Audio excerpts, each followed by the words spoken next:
শুভ দুপুর সবাইকে। সবাই কেমন আছেন? আসসালামু আলাইকুম। এই দেখেন আমি নতুন একটা রান্না নিয়ে চলে আসলাম। ভাইয়া আপুরা, আমার ভাই ভালোবাসার ভাইয়া আপুরা, আপনাদের সাথে আমার কথা না বললে আমার এখন ভালোই লাগে না। আমি আসলে এই ভয়েসের মাধ্যমে আপনাদের সাথে কথা বলি। যাই হোক, আমি হচ্ছে যে এখানে পেঁয়াজ ভাইজে নিছি, আর হচ্ছে যে এর মধ্যে আমি জিরা দিয়ে দিলাম। এই দুইটাকে আমি ভাইজা হচ্ছে উঠায় রাখছি, যে আমি মশলাটা পরে বাইটে দিব তরকারিতে, আমি আপনাদের দেখাবো অবশ্যই। তা হচ্ছে যে এখন হচ্ছে যে আমি আবার পেঁয়াজ কিছুটা দিয়ে দিছিলাম, এটা ভাইজা আমি এখন আদা রসুন দিয়ে দিছি। এখন আমি দিয়ে দিচ্ছি স্বাদ মতো লবণ। স্বাদ মতো এখানে আমি লবণ অল্পই দিছি, কারণ হচ্ছে পরে আমি লবণটা দিব, কারণ শাকের তরকারিতে সবসময় লবণ বেশি হয়ে যায়। এখন আমি দিয়ে দিচ্ছি হচ্ছে হলুদের গুঁড়া।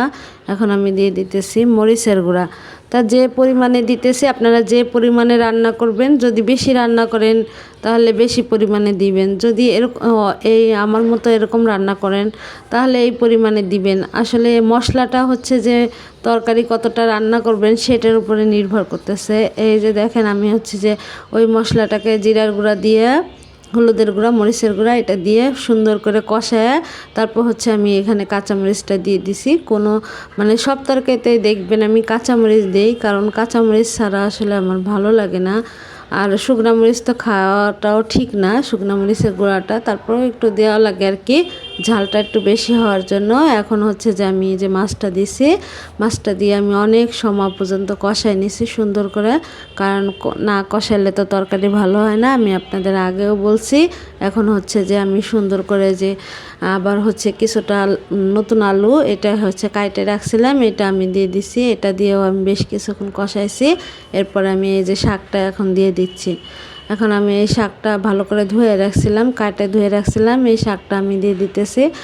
এই এখন আমি হচ্ছে যে শাকটা ঢাইকে দিব। যাই হোক ভাইয়া পুরা, আজকের ভিডিওটা একটু কালো কালো হইতে পারে, কারণ হচ্ছে যে আমি যখন রান্না করছি তখন বাসায় কারেন্ট ছিল না, এজন্য আমি হচ্ছে যে লাইট জ্বালাইতে পারিনি। মোবাইলের লাইটে যতটুকু দেখা গেছে ততটুকুই। যাই হোক, এই যে হচ্ছে যে এখন আমি পানি গরম করে রাখছিলাম, ওই সব ইটি দিয়ে আমি হচ্ছে ভালো করে কষাই নিছিলাম। এখন আমি হচ্ছে পানিটা দিয়ে দিছি। পানিটা আমি গরম করে রাখছিলাম আগে থেকে, কারণ চুলায় দুপুরের সময় তো চুলায় গ্যাস কম থাকে, এই জন্য পানি গরম তরকারিতে এমনিও দিতে হয়, কারণ হচ্ছে তাহলে আর ভালো লাগে তরকারিটা বেশি যদি পানি গরম দেওয়া হয়। যাই হোক, এখন আমি পানি গরমটা দিয়ে হচ্ছে অনেকক্ষণ পর্যন্ত রান্না করে নিছি তরকারিটা। এখন আমি দিয়ে দিছি ধনিয়ার পাতা। এখনও আমি দিয়ে দিতেছি ওই যে মশলাটা বেটে রাখছিলাম, ওই যে পেঁয়াজ দিয়ে আর হচ্ছে জিরা দিয়ে ভাইজে ওই মশলাটা আমি এখন দিয়ে দিতেছি। এটা দিয়েও আমি বেশ কিছুক্ষণ রান্না করে নিব। এই তরকারিটা মানে এই মশলাটা যে তরকারিতেই দেওয়া হয় অনেক টেস্ট হয়। আপনারা এই মশলাটা ট্রাই করতে পারেন, এরকমভাবে রান্না করে খাইয়ে দেখতে পারেন। আপু বলতেছি অনেক মজা হবে। এই যে আমি হচ্ছে যে অনেক সময় পর্যন্ত জাল দিয়ে নিয়েছিলাম। এই দেখেন আমার তরকারি অলরেডি হয়ে গেছে।